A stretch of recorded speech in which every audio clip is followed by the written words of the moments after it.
ఎలాగ విశ్వాసాన్ని పొందుకోవాలి నువ్వు అని. Jesus was teaching faith. యేసుక్రీస్తు విశ్వాసం గురించి to his బోధిస్తున్నాడు disciples. తన శిష్యులకు. But they were not learning properly. అయితే వారు ఎంత మాత్రం సరైన రీతిగా విశ్వాసాన్ని Once నేర్చుకోలేకపోతున్నారు. Jesus told them, ఒక మారు యేసుక్రీస్తు వారితో చెప్పారు, feed the crowd. ఆ వచ్చిన సమూహాన్ని మీరే ఆహారం ఇవ్వండి. They are hungry, వారు ఆకలితో ఉన్నారు, but they didn't have faith. కానీ వీరికి They విశ్వాసం are లేదు. counting. వారు కేవలం లెక్కిస్తూ Many ఉన్నారు. people always count. చాలా మంది అన్నిసార్లు కేవలం లెక్క పెడుతూ ఉంటారు. The money which is with me is not enough. నా దగ్గర ఉన్న ఈ ధనము సరిపోదు, Before me a great task is there. నా ముందర ఎంతో పెద్ద పని ఉంది, How can I do that? ఎలాగ చెయ్యాలి ఆ పనిని? Yeah, they go to this man and that man. ఈ మనిషి దగ్గరికి ఆ వ్యక్తి యొద్దకు వెళ్తారు. Once this place was like a wilderness, ఒకప్పుడు ఈ స్థలం అంతా కేవలం అరణ్యంగా ఉండి, but God gave me faith. కానీ దేవుడు నాకు విశ్వాసం ఇచ్చాడు. Even when I was praying, నేను ప్రార్థిస్తూ ఉన్నప్పుడు I was injected by faith. అలా ప్రార్థిస్తూ ఉన్నప్పుడే నాకు విశ్వాసం అనేది నాలోనికి ప్రవేశించింది. I wrote down on my paper నేను పేపర్ పైన రాసేవాడు what all I wanted. నాకు ఏదేది కావాలో At అదంతా. that time there not even one person was there with me.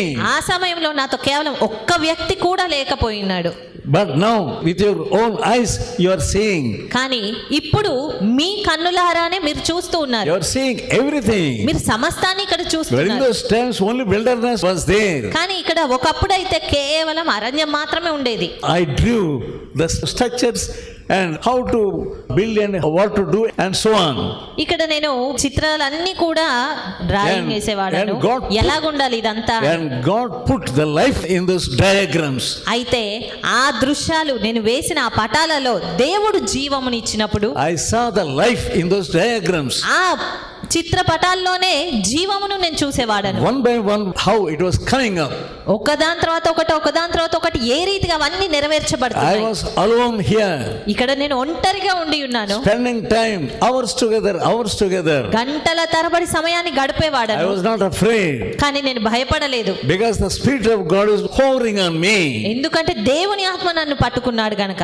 And I see the moments of those diagrams and life in those diagrams. ఆ చిత్రపటాల్లో జీవము కలిగి కదలడం అనేది నేను చూసేవాడను. God will give you such eyes. దేవుడు అలాంటి కన్నులు నీకు ఇస్తాడు. But you are not spending time in prayer. కానీ నీవు ప్రార్థనలో సమయం గడపడం If లేదు. you don't have prayer in your life, నీ జీవితంలో ప్రార్థన లేదు. you cannot see anything with your eyes. అలాంటప్పుడు నీ కన్నులతో నువ్వేది చూడలేవు. Your religion is dead religion. నీ భక్తి చచ్చిన భక్తి. What is the use of your religion? అలాంటప్పుడు నీ భక్తితో ప్రయోజనం ఏంటి? You are not coming into contact with life. జీవముతో సంబంధంలోనికే నువ్వు రాకపోతే, God's life is eternal life. దేవుడిచ్చే జీవం అది నిత్య జీవము. It is filled with light also. అది వెలుగుతో కూడా నింపబడి ఉన్నది. You will have light also. అప్పుడు నీకు వెలుగు కూడా Then ఉంటుంది. you will have understanding. అప్పుడు నీకు గ్రహింపు ఉంటుంది. Many people don't have any understanding in their life. చాలా మందికి తమ జీవితంలో ఎలాంటి గ్రహింపు ఉండదు. When you say you are following God, నీవు దేవునితో ఉన్నావు లేదా దేవుని వెంబడిస్తున్నావు అని చెప్తే, what is the use when you have no movement at all? కదలికనే లేకపోవట You నీకు are ప్రయోజనం. not leaving your sin. నీవు నీ పాపంను విడిచిపెట్టట్లేదు. Thus your sin is blocking your life. ఆ పాపమే నీ జీవితమును విరగొడుతుంది. God wants to fill you with life and light also. దేవుడు నిన్ను జీవముతో వెలుగుతో నింపాలి If you అనుకుంటున్నాడు. have that life, అయితే నీకు ఆ జీవం ఉంటే you will have patience.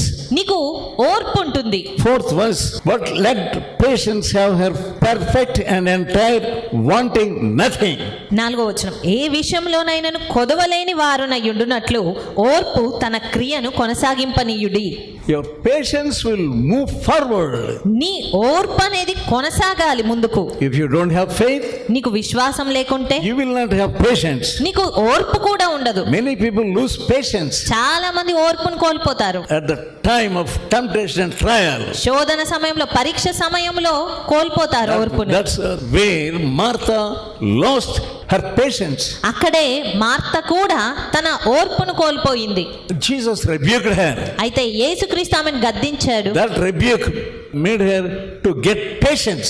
ఆ గద్దింపు ఆమె ఓర్పును తెచ్చుకోవడానికి సహాయం చేసింది. That's why she served even next supper also. అందుకే మరలా చేయబడిన విందులో కూడా ఆమె She did not- పరిచయం చేయసాగింది. She did not leave faith. ఆమె విశ్వాసాన్ని It విడిచిపెట్టలేదు. made her to go into patience. అదే తనను ఓర్పు గుండా వెళ్ళడానికి సహాయం Her చేసింది. patience moved into glorious life. ఆ ఓర్పే మహిమకరమైన జీవితంలోనికి నడిపిస్తుంది. She could shut her mouth. ఆమె తన నోటిని మూసి ఉంచవచ్చు. If you don't have patience, నీకు ఓర్పు లేకపోతే you cannot shut your tongue. నీ నోటిని నువ్వు మూసి How ఉంచలేవు. can you shut your mouth? ఏ రీతిగా నీ నోటిని మూస్తావు? By the power of the Holy Spirit. పరిశుద్ధాత్మ సహాయంతోనే. That shows you don't have the touch of the Holy Spirit. అలా చెయ్యట్లేదు అంటే నీకు పరిశుద్ధాత్మని తాకుదల లేదు అని చూపిస్తుంది. Now God is giving you time. ఈ సమయంలో దేవుడు నీకు సమయం ఇస్తున్నాడు. Why are you not able to shut your mouth? ఎందుకు నీవు నీ నోటిని అదుపు Why చేయలేకపోతున్నావు? you are opening your mouth? ఎందుకు నీ నోటిని By తెరుస్తున్నావు? opening your mouth, నీ నోటిని తెరచుటను బట్టి you are grieving the Spirit of God. పరిశుద్ధాత్మని You దుఃఖపరుస్తున్నావు. are not committing adultery. నీవేమి వ్యభిచారం You చేయట్లేదు. are not murdering anyone. ఎవరినో నరహత్య You చేయట్లేదు. are not speaking any lies. ఏదో అబద్ధాలు మాట్లాడట్లేదు. But you are opening your mouth. కానీ నీవు నీ నోటిని తెరుస్తున్నావు. At the time of temptation, శోధన సమయంలో you are not able to bear. నీవు దాన్ని You don't సహించలేకపోతున్నావు. have strength to be patient. ఓర్పుతో ఉండడానికి కావలసిన శక్తి నీకు లేదు. Let us again see second verse. మరి రెండవ వచనం చూద్దాం. When you fall or surrounded by diverse temptations or manifold trials, మీరు నానా విధములైన శోధనలో పడినప్పుడు అది మహానందం అని ఎంచుకొనుడి. fall means you are surrounded. పడినప్పుడు అనేది మీరు ఆ శోధనలో చుట్టబడతారు అని If అర్థం. you get a simple temptation or one temptation, ఒక చిన్న శోధనలో పడినప్పుడు ఒకవేళ నువ్వు గెలుపు పొందవచ్చు. but if you are surrounded by diverse temptations, అయితే ఎన్నో రకాలైన శోధనలన్నీ నిన్ను చుట్టినప్పుడు you are terrified. నీవు భయపడతావు. You are not able to overcome. నీవు వాటిని జయించలేని పరిస్థితిలోనికి And వెళ్ళిపోతున్నావు. God puts you in that temptation to make you like fine gold. అయితే దేవుడు అలాంటి శోధనలను అనుమతించి నిన్ను శుద్ధ సువర్ణం వలె చెయ్యాలి అని Many తలస్తున్నాడు. people despise the diverse temptations, చాలా trials. మంది ఈ నానా రకాలైన శోధనలను కేవలం తృణీకరిస్తారు. In the way of corrections, సరి చేసుకొనుట అనే మార్గంలో you grow spiritually. నీవు ఆత్మీయ పరంగా వృద్ధి చెందుతావు. But if you don't correct yourself in అయితే any way, ఏ రీతిగా నీవు సరి చేసుకోకపోతే then how can you correct yourself in this second temptation? అలాంటప్పుడు రెండవ శోధనలో నువ్వు ఎలాగా సరి చేసుకోగలుగుతావు? We